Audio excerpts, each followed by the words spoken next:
പൊതുജനങ്ങൾ ശ്രദ്ധിക്കുക, വളരെ പ്രധാനപ്പെട്ട ഒരു വാർത്താ അറിയിപ്പാണ് ഈ മണിക്കൂറുകളിൽ പുറത്തു വന്നിരിക്കുന്നത്. തമിഴ്നാട്, മഹാരാഷ്ട്ര, ഗോവ, കർണാടക, ആന്ധ്രാപ്രദേശ് എന്നിവിടങ്ങളിൽ നിന്നും കൃത്യമായി ശീതീകരിക്കാതെയും രാസവസ്തുക്കൾ തളിച്ചതുമായ മത്സ്യം ലോറികൾക്ക് പുറമെ ട്രെയിനുകളിലും വലിയ അളവിൽ കേരളത്തിലേക്ക് എത്തുന്നു എന്നുള്ള വാർത്തയാണ് വീണ്ടും പുറത്തു വന്നിരിക്കുന്നത്. സംസ്ഥാനത്തെ വിവിധ ഹാർബറുകളിൽ നിന്നെത്തിയ വ്യാജേന തിരുത, പ്രായൽ, കേര, അയല, തിലോപ്പിയ, ചൂര, അറക്ക എന്നീ മത്സ്യങ്ങളാണ് മംഗലാപുരം ഉൾപ്പെടെയുള്ള വിവിധ കേന്ദ്രങ്ങളിൽ നിന്നും എത്തിക്കുന്നത്.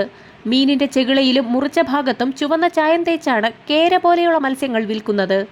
പുലർച്ചെ 1-നും 4-നും ഇടയിൽ പതിവായി അഴീക്കോട് ജെട്ടിയിൽ നിന്നും മത്സ്യം എത്തിക്കാറുണ്ട്. പരിശോധന ആരംഭിച്ചതോടെ സംഘം ഇവിടെ നിന്നും മാറി കൊടുങ്ങല്ലൂർ ബൈപ്പാസിൽ വിവിധ കേന്ദ്രങ്ങളിലായി പ്രവർത്തിക്കുകയാണ്.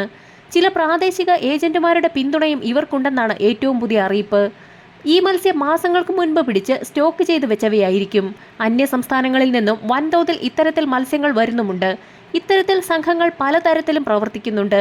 ഇവർ പഴകിയ മത്സ്യം തീരദേശത്തെ സ്റ്റോറേജ് സംവിധാനത്തിലെത്തിക്കും. അവിടെ നിന്നും ചില്ലറ വിൽപ്പനക്കാർക്ക് വിൽക്കുന്നതാണ് പതിവ്. കടലിൽ നിന്നും തൊട്ടു മുൻപേ എത്തിയതാണെന്ന വ്യാജേന കച്ചവടക്കാർക്ക് കൈമാറുകയും ചെയ്യും. അങ്ങനെ അത് ജനങ്ങളിലേക്കും എത്തും. മീൻ പാചകം ചെയ്യുമ്പോഴാണ് വ്യത്യാസം മനസ്സിലാകുന്നതെന്ന് വീട്ടമ്മമാർ പറയുന്നു. ഇനി മീൻ വേവാതിരിക്കുന്നതും പതിവ് കാഴ്ചയാണെന്നും വീട്ടമ്മമാർ വ്യക്തമാക്കുന്നു. ഈ മീൻ പൂച്ച പോലും മണത്തു നോക്കാറില്ല എന്നാണ് പറയുന്നത്. തീരദേശത്തും പട്ടണത്തിലും വിവിധ മത്സ്യവില്പന കേന്ദ്രങ്ങളിലും പഴകിയ മത്സ്യവില്പന തുടരുകയാണ്. ഒറ്റ നോട്ടത്തിൽ പഴകിയതാണെന്ന് ഇവ കണ്ടാൽ തോന്നുകയില്ല. ചെറുകിട വ്യാപാരികൾക്ക് ഇത് കണ്ടാൽ പെട്ടെന്ന് ചീത്തയാണോ അല്ലയോ എന്ന് തിരിച്ചറിയാനും സാധിക്കുകയില്ല. ദിവസങ്ങളോളം ഐസിട്ടതും ഫോർമാലിൻ കലർന്നതുമായ മത്സ്യങ്ങളാണ് ഇവിടേക്കെത്തുന്നത്.